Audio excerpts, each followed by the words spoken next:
ng kasalukuyang administrasyon ukol dito sa mga fiasco tungkol sa flood control projects. Kailan lamang nagsagawa ng inspeksyon, di umano, ang Pangulo sa Bulacan at natatawa pa siyang pinakikita na napakanipis daw ng semento at ipatatawag daw yung mga kontraktor at ang House of Representatives gumawa ng kanilang sariling sarswela ng investigasyon na kunyari ay pinagagalitan ang mga representante ng DPWH. Pero wala namang nagpapatawag doon sa mga kontraktor. Ang ating Pangulo, patuloy na sinasabi, kontraktor. Sinong mananagot sa DPWH? Sino na ang mga opisyales na sinibak o tinanggal? O kahit man lang na floating status nang dahil dito sa mga anomalya na ito. Wala pa ako nabalitaan. At as a matter of fact, si Secretary Bonoan, na Secretary ng DPWH, hanggang sa kasalukuyan, siya pa rin ang nakaupong Secretary. Although paulit-ulit sinasabi ng Presidente, itong mga ito, ganito, involved, 15 mga kontraktor. Mr. President, hindi mamamayagpag yung mga kontraktor na yan.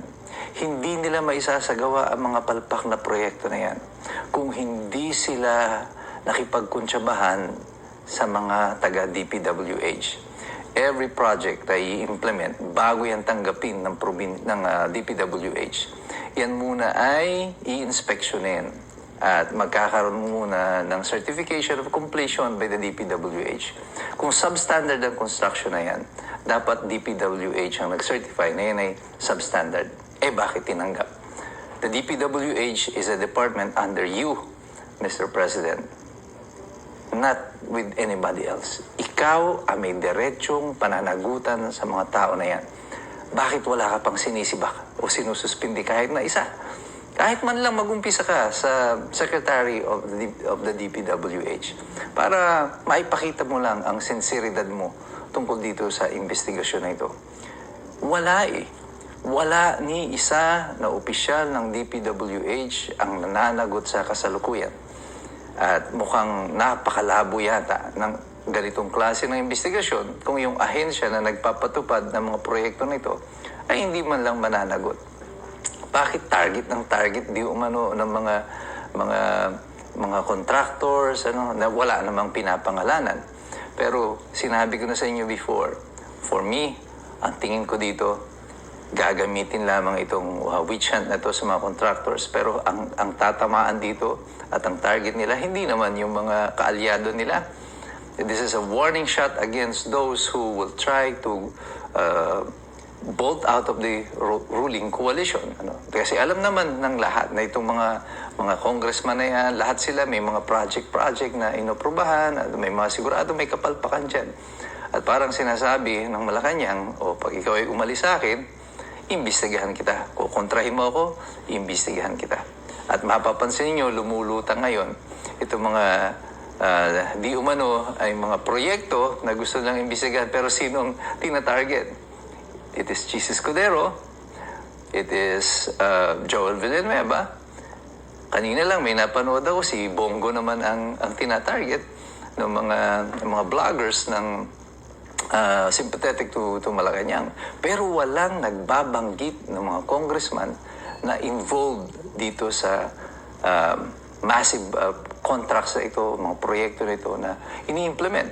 Recently lamang naglabas ng mga artikulo sa pahayagan at ilang mga social media networks or outfits na sinasabi na yung the big six sa House of Representatives ay biglang nagtaasan ng net worth from 2022 up to present at dumami ang mga bilyonaryo. Hindi po milyonaryo, bilyonaryo po ngayon dito sa House of Representatives. Coincidence ba na ang mga flood control projects na ito ay billion din? At tapos, ang mga congressman natin ngayon ay nagsisiyaman ng billion din. Here is what is not acceptable to us, Mr. President. Kunyari, iniimbestigahan mo itong mga ito, ng mga anomalya. Pero wala kayong sinususpindi ng mga opisyal man lang na inyong supposedly ay dapat na iniimbestigahan. And here's another thing, Mr. President. Ang DPWH is under you. Ikaw ang may diretsong pananagutan sa lahat ng kilos ng DPWH. Kung sinasabi mo na wala kang alam dito sa nangyayari sa mga proyekto nito ng DPWH, that is an admission of incompetence. Sabihin na natin hindi ka korap. Sabihin na natin na totoo nga na hindi ka nagkasama sa pagnanakaw dito sa mga proyekto na ito. Maaring yan ay totoo, maaring hindi. Pero pagpalagay na natin na yan ay totoo. Pero by admitting in 3 years, ngayon mo lang ito nalaman, that is an admission of your incompetence. If you remember, in 2023, pagkatapos niyang mag-deliver ng kanyang SONA, sabi niya, meron na tayong 5,500 na mga flood control projects. 1 week later, bumaha. Tinatanong siya tungkol dito. Asa na po yung flood control? Ang sagot niya nun sa media, di ba? Bakit natin pag-uusapan niya na dito tayo sa disaster? Dapat unahin natin ito. Natapos na yung disaster, nabalikan ba? Napag-usapan ba yung flood control? Hindi. Ang justification ng Malacanang, nung bumaha nun sa Metro Manila, meron daw kasi isang masirang floodgate na nabangga ng barko. Okay, tanggapin na natin siguro yan. Eh, papaano nung 2024? Muli, nag-deliver ng SONA, nag-deliver ng pangako na itong mga flood control projects na ito mayroong mangyayari. Bumaha pa rin. Ang sabi ng presidente, nung hinahanap na yung mga flood control, nandiyan naman yan. Na-overwhelm lang. Na-overwhelm lang. Now, in 2025, sinasabi ng Pangulo, maraming mga project ang wala. Niloko tayo. Substandard ang mga proyekto. Iilang kontraktor lang ang nakakuha ng mga proyekto na to. 3 years? You didn't know? Despite of the many questions already, simula pa ng 2023 hanggang sa kasalukuyan, tinatanong na yung mga flood control na yan. Sasabihin nyo sa amin ngayon na hindi nyo alam ang mga nangyari tungkol dito. Hindi naman sa trying to downgrade our current president, but during the term of Rodrigo Duterte, pag-upo niya pa lang, maraming mga regional directors ang nasuspindi agad at nalagay sa floating status. All the way up to 2021, pababa na si Rodrigo Duterte, may mga nasususpindi pa rin at na-floating ng mga regional directors ng DPWH. At lahat sila natatakot kay Digong pagdating dito sa mga proyekto na to. Ngayon, wala na. Parang kumapal na ang muka masyado ng ating mga taga-DPWH. Wala na silang pakialam sa mga proyekto na ito. Kaya kita niyo, totoo yung sinabi ko sa inyo noon, yung kwento ko noon, na yung kasinungalingang malapit sa katotohanan. Yung mga flood control, gawa sa pulburon at mga espasol.